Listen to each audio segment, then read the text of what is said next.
म्हणून माझा phone flight मोडवर टाकला. मला हे प्रकरण तुमच्या आधी माहिती होतं आणि मला हे माहित होतं की त्या पोलीसचा बाप पोलीस स्टेशनला आला. मग पोलीस जाणार पुढे सावंत सावकाराच्या घरी, सावंत सावकार जाणार आमदाराकडे आणि आमदार साहेबाचा फक्त फोन आल्यानंतर जर आम्ही कामं केली तर मग पैसा कसं भेटणार साहेब? म्हणून थोडासा तुम्हाला त्रास दिला, थोडीशी धावपळ करायला लावली. आता हीच धावपळ माझ्या कामाला येणार आहे, कारण आता FIR तर दाखल झाली आहे.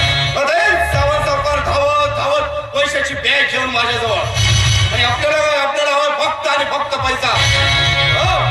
त्या पैशासाठी कुणावर अन्याय करावा लागला तरी चालेल, एखाद्या अपराधाला सहकार्य करावं लागलं तरी चालेल, कायद्याची पायमल्ली करावी लागली तरी चालेल, पण आपल्याला हवा फक्त आणि फक्त पैसा. क्योंकि बहुत बड़ा ना भैया, सबसे बड़ा रुपया.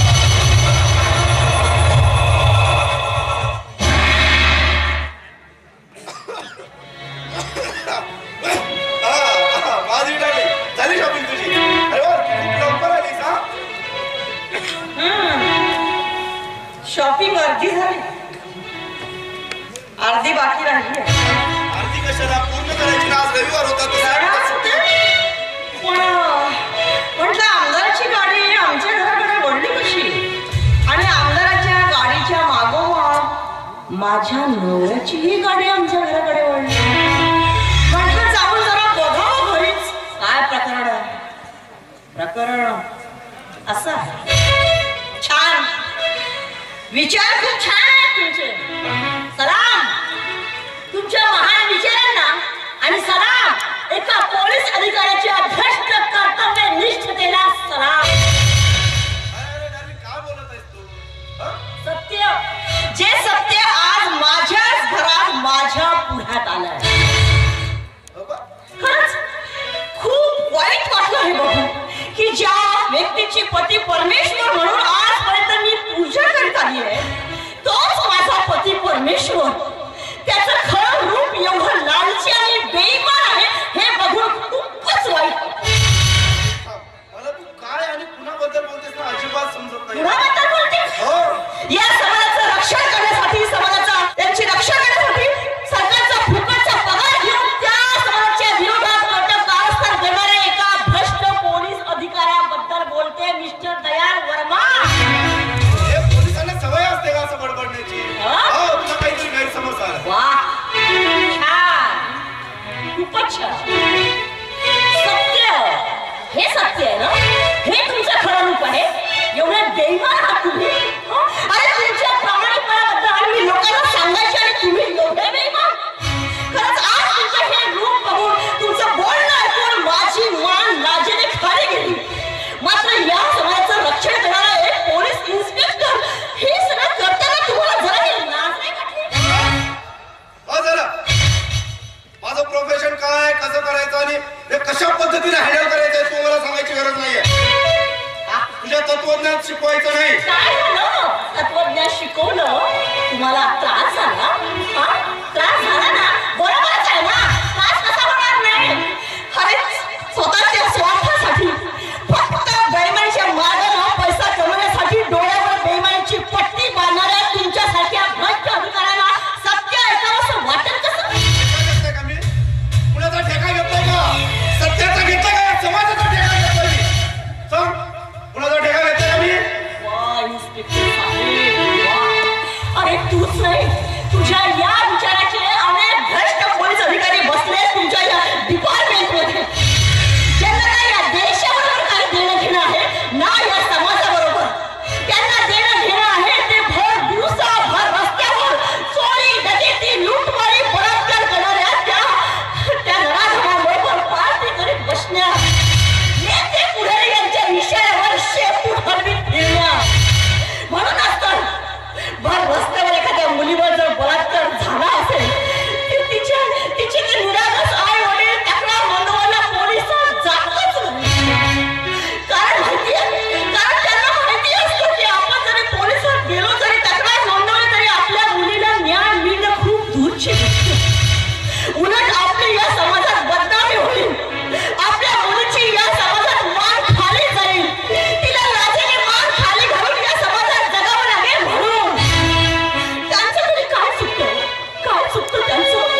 बस कर पगली, अब रुलाएगी क्या?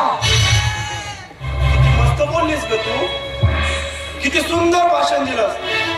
आता निवडणूक लढवणार आहेस, सरपंच होणार आहेस की डायरेक्ट आमदार? एवढा जोशात येऊन बोललीस तर काय होणार आहे? जीवाचा आटापिटा करून बोललीस तर काय फरक पडणार आहे? काहीच नाही ना. मग सुखाने जग ना, बायको सारखी राहा. काय बोलला? आवाज यायला का तुला? वाक्य रिपीट कर. बायको सारखी राहा. मी तुझी बायको?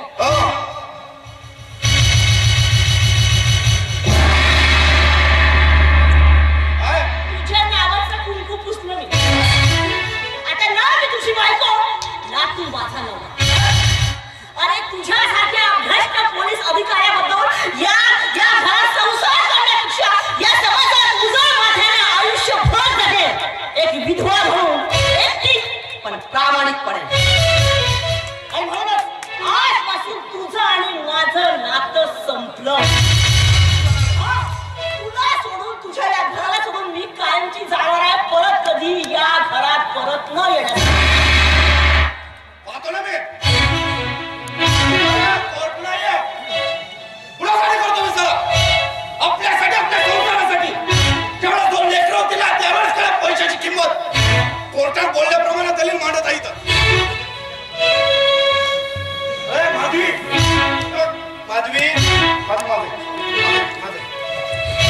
गैरसमज झाले असतील तर आपण शांत बसून आपण रात्री बोलूया. ठीक आहे, आपण रात्री बोलूया. माधवी, मी तुला सांगतो ना, जाऊ नको.